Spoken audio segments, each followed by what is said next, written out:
സംഭവം എന്ന് പറയാം നമ്മൾ സ്പ്ലെൻഡർ എക്സ്റ്റെക്കിന് അതായത് എൻ്റെ ബൈക്കിന് ഞാൻ ഷോർട്ട് ബാരാൻഡിലും കാര്യങ്ങളൊക്കെ നോക്കാൻ പോകാന്ന് വെച്ചിട്ടുണ്ടെങ്കിൽ എടുക്കൂട്ടാ ഇന്ന് എന്തായാലും എടുത്തിട്ട് നാളെ സർവീസിന് പോകുമ്പോൾ സർവീസ് സെൻറ്ററിൽ നിന്ന് ഓലെ കൊണ്ട് വെപ്പിച്ചാനുള്ള പ്ലാനിങ് ആണ്. അതായത് ഓല് വെച്ചിരിക്കാന്നുണ്ടെങ്കിൽ നമ്മൾ വേറെ ഏതെങ്കിലും സർവീസ് സെൻറ്ററിൽ പോയിക്കാണ്ട് ആ സാധനം വെക്കും ഉറപ്പാണ് കേട്ടോ. അത് എന്തുകൊണ്ട് മാറ്റണമെന്ന് വെച്ചിട്ടാണെന്നുണ്ടെങ്കിൽ ഇപ്പോൾ ഇവിടെ ഒരു വീഡിയോയും കാര്യങ്ങളൊക്കെ പ്ലേ ആവും. അപ്പോൾ നിങ്ങൾക്ക് കാര്യം മനസ്സിലാവും കേട്ടോ. അതിൻ്റെ ശേഷം നമുക്ക് ഷോർട്ട് ബാരാൻഡിലും കാര്യങ്ങളൊക്കെ എടുക്കാൻ പോവാം. ആദ്യം നിങ്ങൾ ഈ വീഡിയോയും കാര്യങ്ങളൊക്കെ ഒന്ന് കണ്ടു നോക്കി. എൻ്റെ വണ്ടിൻ്റെ ഹാൻഡിലിൻ്റെ തുരുമ്പോക്കി നിങ്ങൾ ഇത് കാരണം കേട്ടോ. അപ്പോൾ ഞാൻ മാറ്റണത് വരുമ്പോൾ നമുക്ക് അഡ്ജസ്റ്റ് ചെയ്യാൻ വെച്ചാൽ നമുക്ക് പെയിൻ്റ് അടിച്ചുകൊണ്ട് സെറ്റാക്കാൻ മാത്രമേ ഉള്ളൂ.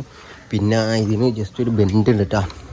ഇതൊക്കെ ഇത് ഞാൻ വീണുകൊണ്ട് ഇവിടെ ഒരു ജസ്റ്റ് വളഞ്ഞുകണേ. അപ്പോൾ അതുകൊണ്ടാണ് ഇപ്പോൾ കാര്യമായിട്ട് മാറ്റണേ. എന്തായാലും നോക്കാം. നമ്മൾ ഷോർട്ട് ബാരാൻഡിൽ എടുക്കാനും വേണ്ടി ബൈക്കിൻ്റെ സ്പെയറും കാര്യങ്ങളൊക്കെ കിട്ടുന്ന ഷോപ്പിലെത്തിട്ടാ. ഇവിടെയാണ് എൻ്റെ എല്ലായിടത്തുള്ള സാധനം ഉണ്ട് തോന്നുന്നുണ്ടാ. കയറിയപ്പോൾ തന്നെ ഓരോ ബൈക്കിനുള്ള ഇൻഡിക്കേറ്ററും കാര്യങ്ങളൊക്കെയാണ് കാണുന്നത്. പിന്നെ സൈഡിൽ ഇതൊക്കെ അലോയും കാര്യങ്ങളൊക്കെ നമ്മളെ ചങ്ങായി മുമ്പ് കയറിക്കാണ്ട് തന്നെ ഷോർട്ട് ബാരാൻഡിലിന്റെ കാര്യങ്ങളൊക്കെ പറഞ്ഞു കിട്ടാ. ഓനോട് എടുക്കുന്നുണ്ട്. ഇതാണ് ഷോർട്ട് ബാരാൻഡിലും കാര്യങ്ങളൊക്കെ. ഇതിന്റെ പ്രൈസ് വരുന്നത് നോക്കി നിങ്ങൾ 550 കുറച്ച് തരാന്ന് പറഞ്ഞു. നമുക്ക് എന്തായാലും നോക്കാം. പിന്നെ നേരെ സൈഡ് നോക്കുമ്പോൾ നല്ല രീതിയിൽ തന്നെ ലഗേജും കാര്യങ്ങളൊക്കെ വെച്ച് പോകാൻ പറ്റിയ ബൈക്കിന്റെ സാധനങ്ങൾ കണ്ടേ. ഏതൊക്കെ ബൈക്കിന് സൂട്ട് ആവുമെന്ന് എനിക്കറിയാം. ഞാൻ ജസ്റ്റ് ഒന്ന് പറഞ്ഞുള്ളൂ കണ്ടപ്പോൾ. പിന്നെ നേരെ മുമ്പ് കണ്ട് നോക്കുമ്പോൾ നല്ല സൈലൻസർ ആള്. അതും കഴിഞ്ഞ് കടിയത്താളുണ്ട്. നമുക്ക് വേറെ ഒരു ഷോർട്ട് ബാരാൻഡിലും കൂടി തരുന്നുണ്ട്. അതിന് വില കൂടുതലാണ്. അത് അത്യാവശ്യം വെയിറ്റും കൂടുതലാണ് കേട്ടോ. രണ്ട് വേറെ മെറ്റീരിയൽ ആയതുകൊണ്ടാണ് നല്ല രീതിയിൽ തന്നെ വിലന്റെ വ്യത്യാസം കാര്യങ്ങളൊക്കെ വരുന്നത്. രണ്ട് നല്ല ക്വാളിറ്റിയിൽ വ്യത്യാസം ഉണ്ട് രണ്ടും. കാരണം എന്താ വെച്ചിട്ടുണ്ടെന്നുണ്ടെങ്കിൽ ഈ വെയിറ്റ് കൂടിയത് അത്യാവശ്യം നല്ല ക്വാളിറ്റി ഉണ്ട്. വെയിറ്റ് കുറഞ്ഞത് അത്യാവശ്യം ക്വാളിറ്റി കുറവാണ്. പക്ഷേ ഞാൻ എന്തായാലും വെയിറ്റ് കുറഞ്ഞ കാര്യങ്ങളൊക്കെ എടുത്ത്. കാരണം എന്താ വെച്ചിട്ടുണ്ടെന്നുണ്ടെങ്കിൽ ഒരു ബീച്ചും കാര്യങ്ങളൊക്കെ വീണ് കാണുന്നുണ്ടെങ്കിൽ എന്തായാലും ഹാൻഡിലും കാര്യങ്ങളൊക്കെ വളി എന്നുള്ളത് ഉറപ്പാണ്. അപ്പോൾ എന്തായാലും മാറ്റേണ്ടി വരും. അപ്പോൾ എന്തായാലും വില കുറഞ്ഞ എടുക്കണവും ബെറ്റർ എന്ന് എനിക്ക് തോന്നുന്നുണ്ട് കേട്ടോ. ഈ രണ്ട് ഷോർട്ട് ബാരാൻഡിലിന്റെ വിലന്റെ വ്യത്യാസം എന്ന് വെച്ച് കാണുന്നുണ്ടെങ്കിൽ ഞാൻ എടുക്കാൻ നിൽക്കണേന് 550 മറ്റീന് 750 ആണ് കേട്ടോ പറഞ്ഞത്. അത്ര വിലയും കാര്യങ്ങളൊക്കെ വ്യത്യാസം വരുന്നുണ്ട്. അതിനനുസരിച്ച് ക്വാളിറ്റിയും കാര്യങ്ങളൊക്കെ അങ്ങോട്ടും ഇങ്ങോട്ടൊക്കെ മാറണം കേട്ടോ. പിന്നെ ഈ ഒരു ഷോപ്പിൽ അത്യാവശ്യം ഹെൽമെറ്റിന്റെ കളക്ഷനും കൂടി ഉണ്ട് കേട്ടോ. ഈ ഒരു ഹെൽമെറ്റിന് വരുന്ന പ്രൈസ് വെച്ച് കാണുന്നുണ്ടെങ്കിൽ 1400 സംതിങ് ആണ് കേട്ടോ. പിന്നെ ഈ ഒരു ഹാൻഡിൽ മിടാനുള്ള ഈ ഒരു സ്പോഞ്ചിന് വരുന്ന എമൗണ്ട് വെച്ച് കാണുന്നുണ്ടെങ്കിൽ 190 ആണ് കേട്ടോ. അപ്പോൾ ഈ ഒരു എമൗണ്ടിന് ഈ ഒരു സാധനം നമുക്ക് വലിയ സംഭവമായിട്ട് തോന്നണില്ല. അതുകൊണ്ട് തന്നെ നമ്മൾ അത് എടുക്കണില്ല കേട്ടോ. അപ്പോൾ ഇത്ര ഉള്ള ഈ വീഡിയോ കാര്യങ്ങളൊക്കെ അടുത്ത വീഡിയോ കാണാം നമുക്ക്.